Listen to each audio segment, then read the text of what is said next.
Hello everyone, James Pungello from VGUtopia.com here with another edition of Upon Further Review, where we're going to be taking a look at the Ghost Recon Future Soldier launch trailer. We're going to take a closer look at a couple of scenes that are shown, and we're going to see what kind of insight we can give into the game. So I'm going to go ahead and start the trailer up for you, and we're going to get our first stoppage basically as soon as the trailer starts. There's an explosion, and we're going to stop the trailer here.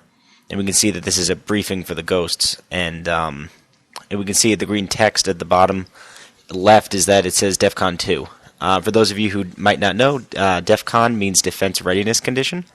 It's a scale that's used in the United States military for how on alert our forces are. 5 is the lowest readiness rating that we can have, and 1 is the highest. 1 basically means that we're in imminent threat of a nuclear attack. For a little bit of historical context, it was instituted in 1959, and the highest that the rating has ever gotten was DEFCON 2, and that was during the Cuban Missile Crisis. So as we see, it's about the same readiness as we were during the Cuban Missile Crisis. So very, very imminent threat. And for even additional context, the September 11th attacks brought us up to DEFCON 3. So this is obviously something that's going to play a big part of the game, is that we're seeing this very big, very serious threat right off the bat. It's definitely going to be significant. It's definitely a nuclear thing, as you're going to see later in the trailer. So definitely something to take a look at. Satellite collision. That's the official line. So what's the real story, sir? That's too much left standing for a nuke. It was a nuke until our missile shield took the warhead out. So as you just heard, the attack was a nuclear strike, but it was the warhead itself was knocked out. The delivery system is what caused the problems. They heard back from Moscow, so basically the attack seems like it's a Russian splinter group that is causing the attack, but the attack was on London, and seems to be driving forward the story of the game. Here we can see the ghosts go ahead and getting ready to take out some targets. This is the thing they're going to be able to do in the game, is use some augmented reality to paint your targets. And we're going to get a stop coming up as we see a lot of action going on with the ghost right now. And you see a glimpse of this, but we're going to stop it right here. And you can see the camouflage in use. The camouflage is one of the things that you're going to be able to do in the game, which is obviously, since it's Future Soldier, it's things that we don't quite have in the military yet. The camo is interesting in that it is, you know, kind of like active camo in Halo, but the difference is that a lot it is still a prototype. A lot of these things are still in prototype testing in the real military, and then also in the game it's not perfect. Some detection systems will be able to see you if you're using it, and obviously if you get too close to people, if you make noise, you know, those are going to cause problems. So it's not perfect invisibility, but it's definitely a cool feature. So the trailer starts back up. We see the ghosts stealthily taking out a few different enemies.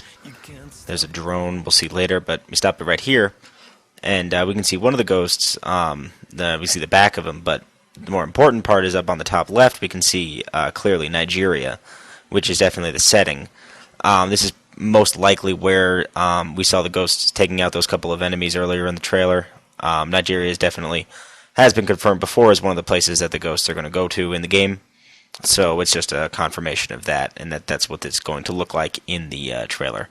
And on the top right, we can see GPS. I'm assuming this is just more information for your HUD, or possibly just really cool for the trailer. So the trailer starts back up again. We can see the ghosts in action again. Some pretty cool music is coming in, and we stop it right here. There's a big car explosion, as you can see, but in the background we can see an arrow pointing down towards the ground, and the words "a Pais's hideout" is what it looks like. It's partially blocked, but that's what I'm making out from seeing it over and over again. But Pais, and I hope I'm pronouncing that correctly, but he's a U.S. spy in the game that the ghosts have to extract. So this definitely looks like part of that mission. I think there's going to be a little bit of an escort type thing to it, which might be a good way to break up the gameplay. So something interesting to note in the trailer. So the trailer starts back up. We see more explosions, and I said we were going to see that drone again, and here it is. I'm going to stop it right here. As we can see here, the drone is giving the player a lot of information about the enemies that are in this small shack here. One of the most important things there is that you can see not only the enemy's locations, but you can also see what kind of weapons that they have. As you can see, it says rifle, and there's an arrow pointing 12 meters, so I guess 12 meters out. From whichever point it is, maybe from the UAV. I'm not exactly sure how that works, but the important thing is that it's giving you a lot of information about your targets before you go into any kind of situation. You have plenty of situational awareness, and that's always a good thing when you're in combat. So should be definitely an important part of the game, using the drone to your advantage. So as the trailer starts up, we can see the ghosts kind of blending into the environment, using that camo a little bit more. And if we stop it here, we can see kind of a more snowy, frigid environment.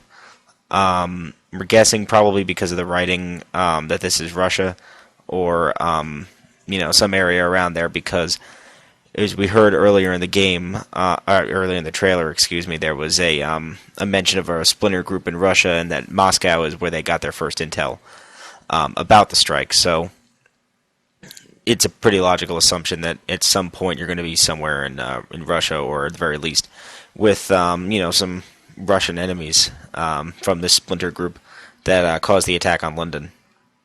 So as the trailer starts back up, we see more of this snowy environment. We see the ghosts going in for some stealth takedowns, explosions, general stuff for trailers. We stop it right here. We see someone in a spacesuit. Guessing this is probably one of the ghosts, but as you're going to see once the trailer starts back up, he begins like an orbital drop, so it's kind of like dropping in from space. Not exactly sure how this ties into the game, but it's something new that I personally haven't seen before. So definitely one of the more interesting parts of the trailer for me. We'll have to see exactly how this runs, with the game's story. So as the trailer starts up again, we can see more of that orbital drop that I was talking about. It's a sensor grenade. If we stop it here, we can see this new technology, the sensor grenade, which is something that the ghosts will have at their disposal. And it basically allows them to see around corners or where enemies might be hiding, places that are out of plain sight. Definitely one of the more interesting and probably useful technologies that will be in the game. So when we start the trailer up again, we see a lot more action as the trailer is about to wind up. That possible rail shooter level there. A lot of explosions just before the trailer ends. And we see the logo for Tom Clancy's Ghost Recon Future Soldier. Ghost Recon Future Soldier is going to be out this coming Tuesday, which is May 22nd here in North America. The game will be out for the Xbox 360 and the PlayStation 3 on that date. If you're playing it for the PC, you're going to have to wait until June 12th if you're in North America. We here at VG Utopia are looking forward to it. And definitely check back here for more news on the game. And eventually the review as soon as the game comes out. Thanks for joining us, and we'll see you next time.